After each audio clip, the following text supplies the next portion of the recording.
여러분 안녕하십니까, 진성호입니다. 이건희 삼성 회장의 별세 소식이 오늘 오전 전해졌습니다. 재계는 지금 상당히 침통하면서도 이건희는 늘 1등이었다.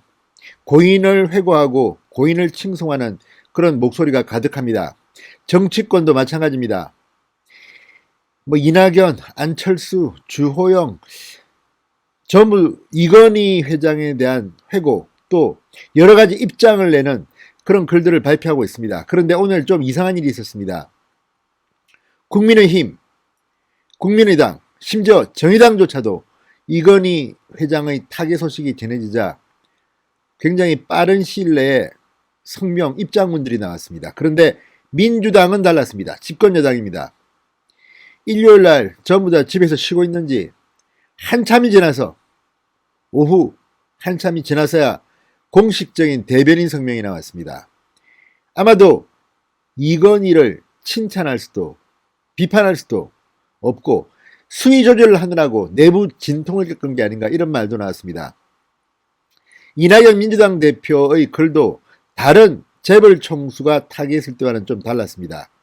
예를 들어서 구본무 회장이 타겟했을 때 이낙연 대표는 굉장히 고인의 타계를 안타까워했습니다. 그런데 이건희 회장에 대한 이낙연 대표의 글은 좀 달랐습니다. 빛과 그림자를 다 썼습니다. 왜 그랬을까요? 자, 대한민국의 경제를 두세 단계 업그레이드 시킨 대한민국의 사상적 경제인 재벌 총수를 평하는 것조차도 고민할 만큼 지금 이들은 문바들 또는 민주당 지지자들, 삼성을 싫어하는 사람들을 의식한 것으로 보입니다.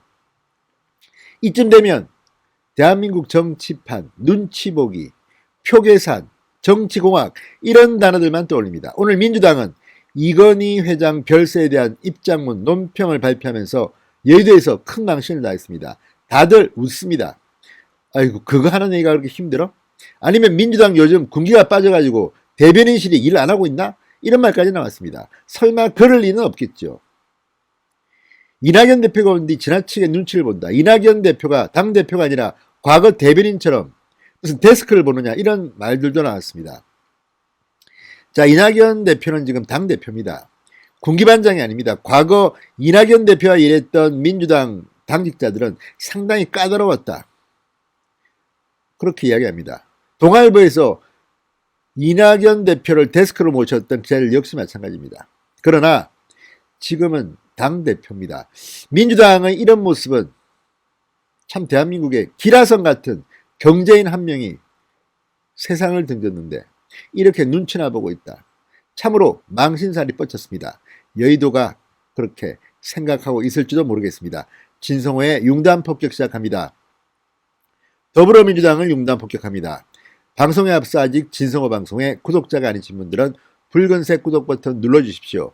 더 좋은 방송으로 보답하겠습니다. 자, 민주당은 오늘 이렇게 입장을 발표했습니다. 삼성은 초인류 기업을 표방했지만 이를 위한 과정은 때때로 초법적이었다. 그가 남긴 부정적 유산들은 우리 사회가 청산해야 할 시대적 과제다.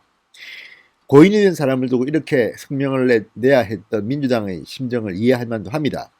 허영 민주당 대변인은 고 이건희 삼성그룹 회장의 명복을 빈다며 그의 인생은 파란만장했던 영욕의 삶이었다, 이렇게 논평했습니다. 내부적으로 논평의 수위를 두고 고심했던 것 같습니다. 국민의힘, 국민의당, 정의당은 빨리 나왔지만 민주당은 한참 뒤에 나왔습니다. 허 대변인은 이 회장은 삼성의 글로벌 도약을 이끌며 한국 경제 성장의 주춧돌을 놓은 주역이었다. 한국에서 가장 성공한 기업인으로 화려한 스포트라이트를 받았다면서도 경영권 세습을 위한 일감 몰아주기와 부당 내부 거래, 정경유착과 문호조 경영 등 그가 남긴 부정적 유산들은 우리 사회가 청산해야 할 시대적 과제라고 말했습니다. 자, 어쨌든 이런 것들을 보면 민주당도 민주당 나름대로 정당으로서의 생각이 있을 수는 있습니다만, 비판을 하든 칭송을 하든 속도가 이렇게 늦었다는 것은 그만큼 좌고우면했다는 생각이 듭니다.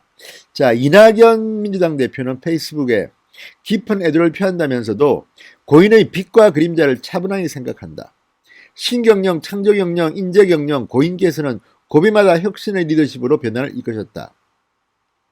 그러면서도 고인은 재벌 중심의 경제 구조를 강화하고 노조를 불인정하는 등 부정적 영향을 끼쳤다는 점도 부인할 수 없다. 불투명한 지배구조, 조세포탈, 정경유착 같은 그늘도 남기셨다. 자, 이걸 보면 이낙연 대표 역시 이 친문 또는 진보 좌파 성향의 사람들을 생각하고 있음을 느낄 수가 있습니다. 자, 그런데 이낙연 대표는 과거 구본무 LG 회장이 별제했을 때는 좀 달랐습니다. 2018년 5월입니다. 구본무 회장 역시 이 비슷한 반전입니다. 그런데 그때는 구본무 회장님은 중간값의 술을 즐겨 드셨다. 너무 싼 술을 마시면 위선 같고 너무 비싼 술을 마시는 것은 도리가 아니라는 이유. 도덕 경영을 실천하시고 누구에게나 겸손 소탈하셨던 큰어른 쭉쭉쭉쭉 너무 일찍 가셨다 등 굉장히 칭송하는 글만 남겼습니다. LG라고 해서 그림자가 없었겠습니까? 이런 것들을 보면 이낙연 대표는 분명 대통령 선거가 얼마 남지 않았다는 점에서 친문 지지자들을 의식하고 있음이 틀림없다는 생각이 듭니다. 자, 오히려 박영선 의원 같은 경우는 조금 이건희 회장에 가까운 그런 글을 남기기도 했습니다. 자, 주호영 국민의힘 원내대표는 이 회장을 놓고 가족 빼고 모두 바꾸자라는 파격의 메시지로 삼성을 세계 1등 기업으로 이끈 혁신의 리더다. 삼성과 함께 대한민국의 위상까지 세계 속에 우뚝 세운 이건희 회장의 기업사를 후대가 기억할 것이다. 애도를 표했습니다. 유승민 전 국민의힘 의원, 고인께서는 30년 가까운 세월 동안 반도체, 휴대폰, 가전으로 삼성을 세계 1등 기업으로 일으켰고 수많은 일자리를 만들고 경제 성장을 견인하면서 우리 경제의 발전에 큰 기여를 하신 분이라고 했습니다. 국민의힘 배준영 대변인은 논평을 통해서 고인은 반도체, 휴대전화 등의 첨단 분야에서 삼성이 세계 1위의 글로벌 기업이 되는 기틀을 마련했다. 국민의 자부심을 높였던 성각자라고 했습니다. 자, 박영선 장관은 페이스북에 본인이 MBC 경제부 기자 시절 이 회장이 소개해줬다는 일본 영화 천층의 줄거리와 함께 이 진정으로 내가 파는 물건에 애정을 가지고 있어야 그것을 필요로 하는 사람에게 진심이 전해진다는 것을 느끼게 하는 영화였다. 오늘의 삼성은 이건희 회장님의 반도체 사랑이 만든 결과다. 굉장히 따뜻한 글을 남겼습니다. 자, 이재명 경기지사 추모를 해서 질곡의 현대사에서 고인이 남긴 족적을 돌아보고 기억하겠다. 기업들이 자신의 역량을 충분히 발휘하는 것에만 집중할 수 있도록 기회가 공평하고 공정한 경쟁이 가능한 경영 환경을 조성하는 것이야말로 고인의 넋을 기리는 일이자 우리가 짊어져야 할 과제다. 아주 짧게 심플하게 썼습니다. 자, 이런 것을 보면 이재명에 비해서 이낙연 대표는 상당히 눈치를 보는 것 같습니다. 가장 화끈한 것은 정의당입니다. 역시 일관성이 있습니다. 조율을 표한다면서도 이건희 회장은 정경유착, 문호조 경영이라는 초법적 경영으로 대한민국 사회의 어두운 역사를 남겼다.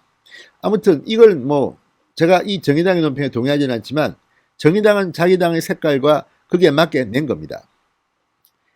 반면 민주당은 이러지도 저러지도 눈치만 봐다가 여의도에서 망신을 당한 게 아닌가 싶습니다. 자, 국민의 당은 이렇게 썼습니다. 고인의 선지적 감각 그리고 도전의 혁신 정신은 우리 모두가 본받아 4차 산업혁명과 새로운 미래 먹거리 창출을 위한 귀감으로 삼아야 할 것이다. 안철수 대표 논평입니다. 미래를 이야기한 것은 참으로 듣기 좋습니다. 자, 어쨌든 이건희 회장의 별세 소식에 오늘 정치권은 온통 그쪽으로 기울었습니다. 윤석열 추미애 아무튼 많은 일들이 있었지만 오늘은 너무나도 큰 별이 떠났기 때문에 이건희 회장이 여의도의 이슈였습니다. 진성호의 융단 폭격이었습니다. 여러분 감사합니다.